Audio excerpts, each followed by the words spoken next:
All right, so today's class for light and optical systems, we are looking at topic 7, the wave model of light. All right, so the wave model of light, we see two big similarities between waves and light. So one, they are both a form of energy, and secondly, they travel out in all directions. So here we're looking at a diagram here of water waves, and when we talk about waves, they all have these similarities. So we see the crests. The crests are the highest parts of the wave. All right, so right here would be a crest, here would be another crest, and then another crest there. And the troughs, those are the low parts between crests. So the lowest part here, there's the trough as well.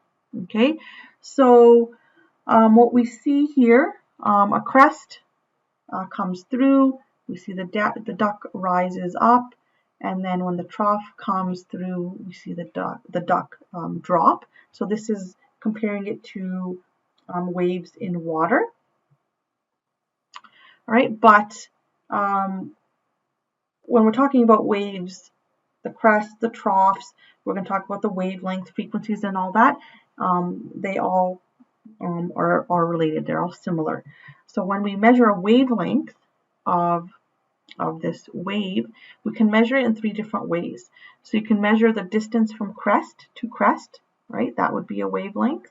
You can measure the distance from trough to trough, so that would be one wavelength. Or you can measure the distance covered by one complete crest plus one complete trough.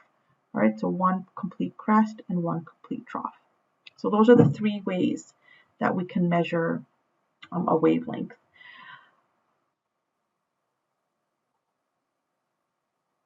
All right, so just continuing here, talking about waves, and if we were in the ocean, so if a wind starts to blow, the crests will now become higher and the troughs will become deeper. So now we can start talking about something called amplitude. So amplitude is here, it's a measurement.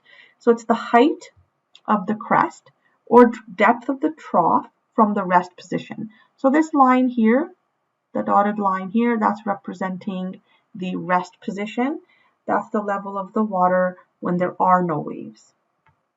All right, so the amplitude is used. It's a good indication of the amount of energy that's transmitted by the wave.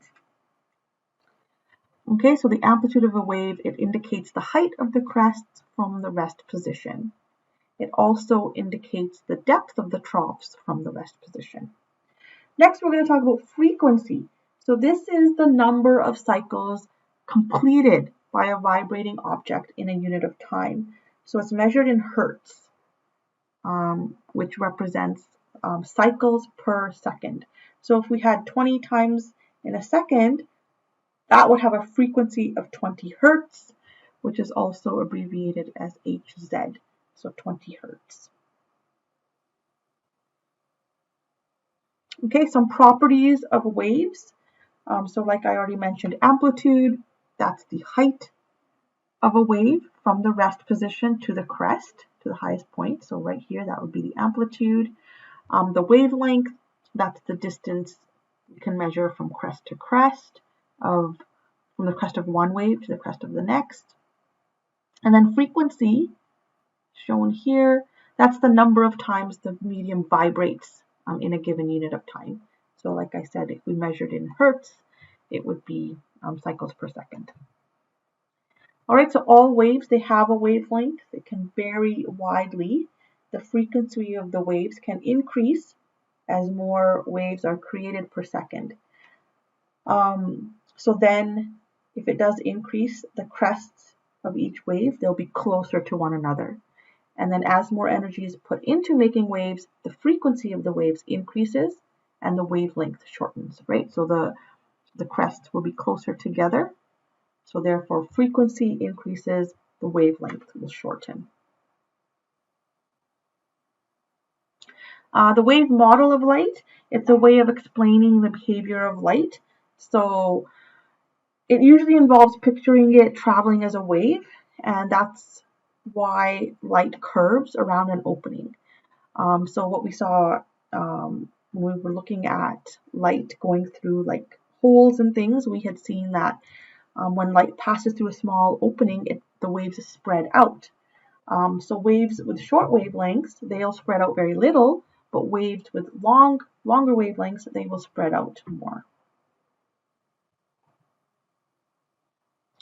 All right, so here we're looking at light waves in action. All right, so here we're looking at light from the sun. We see blue waves and we see red waves coming. This here is the atmosphere. Okay, there's particles and dust present in the atmosphere. So some wavelengths of light, they can pass around particles in Earth's atmosphere. Other wavelengths are reflected and get scattered by those particles. So as light travels, as light waves travel through Earth's atmosphere, they're going to strike those particles of dust and grit. The longer wavelengths of red and oranges, they are able to pass around those particles. The shorter wavelengths of blues and violets, they'll strike the particles and then reflect and scatter off of them. All right, and then here we can see like a sunset. This is in BC. So we see lots of shades of orange, red, purple. All right, so at sunset, the sunlight is passing through 700 kilometers of Earth's atmosphere. And at this time, at sunset, the sunlight passes through many more particles than earlier in the day. So the blue and violet waves, they're being reflected away. Some get reflected into space, but some blue light does reflect towards you as you're looking straight overhead at sunset. And then the red and orange waves, they remain, and that's what's coloring the clouds of the sunset.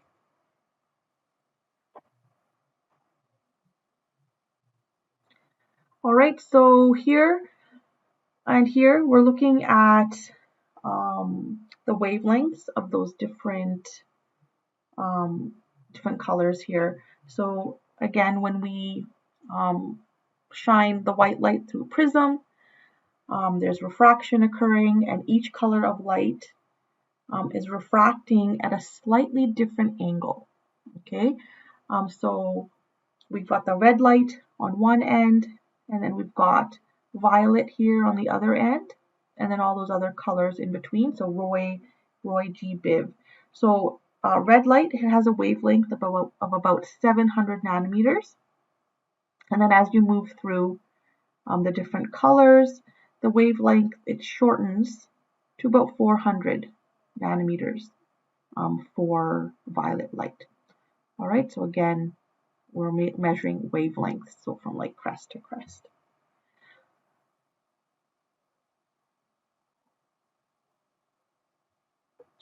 Okay, lastly, we talk a little bit about laser light in this topic. So laser, it stands for light amplification by the stimulated emission of radiation. That stands for laser. So just comparing firstly to an incandescent light bulb. So it gives off many different colors, many different frequencies and wavelengths are produced. The waves are all kind of jumbled. So crests from one wave, it might overlap a trough from another, and the waves are kind of working against each other. That's called incoherent light. That's when light having many different wavelengths or one wavelength, but the waves are not lined up. Okay, so many frequencies of incoherent light. And then when we look at a laser emits waves with only one frequency or wavelength.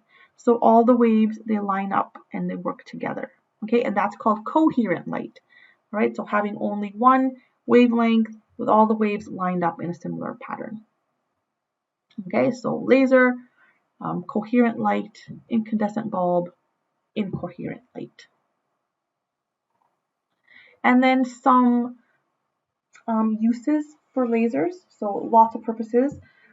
We use them for scanning in retail and supermarkets, laser scanners to read barcodes on products.